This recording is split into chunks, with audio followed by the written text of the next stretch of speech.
Salut, j'espère que tu vas bien de l'autre côté de ton écran. Aujourd'hui, je te fais une vidéo assez courte, mais j'ai envie de te parler d'un outil d'aide à l'exposition que j'utilise assez régulièrement sur soit mes tournages, soit mes petites vidéos privées. Cet outil d'exposition, ça s'appelle la charte de grille 18%. Alors pourquoi 18%? Tout simplement parce qu'en fait, toute cette partie-là va refléter tout simplement 18% de la lumière. C'est-à-dire que la luminance qui sera perçue par mon boîtier, par ma caméra, sera réglée à un certain pourcentage. Donc c'est un pourcentage souvent qui est donné par le constructeur et qui va me dire, ok, dès le moment où j'ai les zébras, les fameux zébras, ce sont les rainures qui apparaissent, qui sont aussi un aide d'outil à l'exposition. Dès le moment où mes zébras vont apparaître juste ici, je vais pouvoir me dire, ok, mon gris 18% est correctement exposé, donc ça veut dire que mon image est bonne. Pratique aussi, quand on le retourne, on a ici une petite zone qui est blanche, pour pouvoir faire justement notre fameuse white balance, notre balance des blancs, et être sûr que les blancs soient bien blancs, parce que c'est quand même assez important lorsqu'on fait de la vidéo, pour éviter d'avoir trop de travail en post-production. Donc c'est quand même assez pratique comme outil, hein. Voilà, on voit que ça peut se plier dans tous les sens, clairement ça rentre dans un sac, et puis ça peut te sauver la vie sur les tournages. Donc voilà, si je mets ma main devant, on voit que je peux carrément le cacher.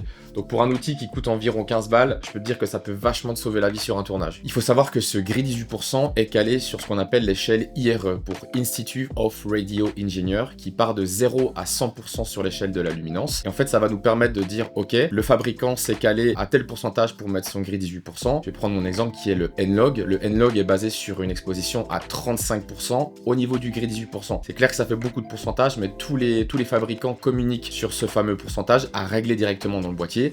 Et dès le moment en fait où les hachures ou les zébras, comme on appelle dans le monde de la vidéo, vont apparaître sur cette charte, ça voudra dire que je suis correctement exposé. Il faut savoir que si on tourne en gamma logarithmique, autrement dit en log ou en profil standard / Rec 709, l'exposition ne sera pas la même. Justement, le log est une courbe logarithmique, ce qui voudra dire que le point du gris 18% sera quand même beaucoup plus bas que sur un profil standard dit Rec 709. Alors qu'au Rec 709, très souvent, les tons moyens, donc le gris moyen, sera plutôt aux alentours de 50%, étant donné que c'est une courbe qui n'est pas une courbe, mais c'est une courbe dite linéaire, c'est-à-dire qu'elle sera tout droit. Ça voudra dire que le 50% sera pile au milieu entre 0 et 100%. Encore une petite aparté sur l'exposition du log. C'est un thème qui est très souvent abordé et très souvent aussi mal compris. On entend très souvent parler de surexposition du log, donc il faut bien comprendre de quoi on parle quand on parle de surexposition. Un gamma logarithmique, un log, lorsqu'il est bien exposé, il est surexposé. Mais le terme est un peu fort. Pourquoi? Un log qui est bien exposé est très souvent au-dessus de 0. On va être souvent à plus 1 EV, plus 2 EV, donc pour exposure value. Et pourquoi? Un signal vidéo log est compressé, donc c'est-à-dire qu'on va essayer de venir le placer ici dedans, entre le haut et le bas.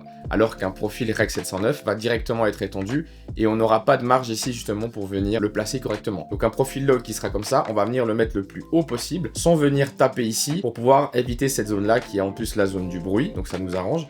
Et on va venir essayer de le placer le plus haut possible pour justement que cette zone là, on ait toutes les informations possibles vu que c'est sur la zone des tons sombres et des noirs. Et on va justement venir le monter au maximum possible pour avoir ces informations. Donc maintenant il faut comprendre qu'on parle pas de surexposition mais de log correctement exposé. Voilà, c'est important. En revanche, en Rec 709, lorsqu'on filme dans un profil standard, il faut que tout soit à sa place. Parce que tout simplement, on aura beaucoup moins de marge de main d'œuvre en post-production, donc on aura beaucoup moins de latitude. Et pour avoir une exposition correcte, justement, la charte de grille 18% peut être très utile vu qu'on a beaucoup moins de marge. Voilà, on arrive déjà à la fin de cette courte vidéo. Je pense qu'on a fait un peu le tour de tout. J'espère que tu auras pu apprendre quand même 2-3 tips. Et moi, je te dis à bientôt. Ciao!